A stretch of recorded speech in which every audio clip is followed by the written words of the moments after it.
নমস্কার, পাকবিচিত্রা সকলকে স্বাগত জানিয়ে আমি আজ আপনাদের আরেকটি নতুন রেসিপি করে দেখাবো, সরু চাকলি পিঠে।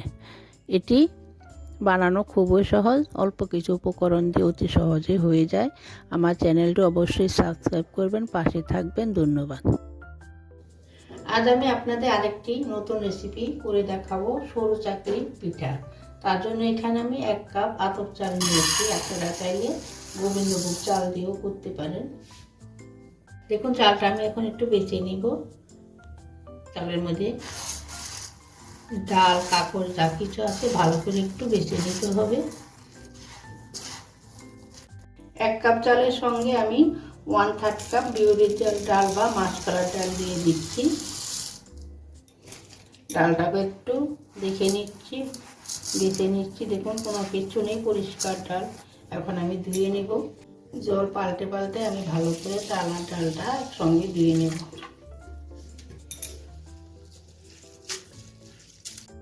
দেখুন, আমার চাল আর ডালটা ধোয়া হয়ে গেছে, আমি ভালো করে ধুয়ে নিয়েছি। এখন আমি জল দিয়ে চাল আর ডালটাকে সারা রাত ভিজিয়ে রাখবো। দেখুন, আমি চাল আর ডালটা সারা রাত ভিজিয়ে রেখেছিলাম। আপনারা যদি সারা রাত ভিজাতে না পারেন তাহলে 8 থেকে 9 ঘন্টা অন্তত পক্ষে ভিজিয়ে রাখবেন। এখন আমি জলটা ফেলে দিচ্ছি।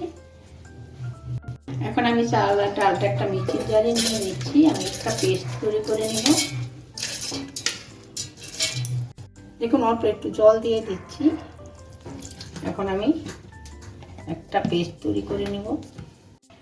দেখুন, আমি পেস্টটা তৈরি করে নিয়েছি, একটু মিহি করে পেস্টটা তৈরি করে নিয়েছি। 4 চামচের 1 চামচ নুন দিয়ে দিচ্ছি, 1/2 কাপ জল দিয়ে দিচ্ছি। এখন ব্যাটারটা ভালো করে আমি নুন আর জলের সঙ্গে মিশিয়ে নিচ্ছি।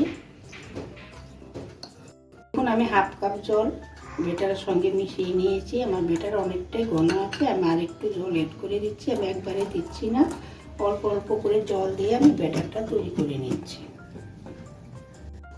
দেখুন, আমি 1 কাপ জল অ্যাড করে নিয়েছি। আমি এখন মিক্সিং জারটা ধুয়ে আর একটু জল দিয়ে দিচ্ছি।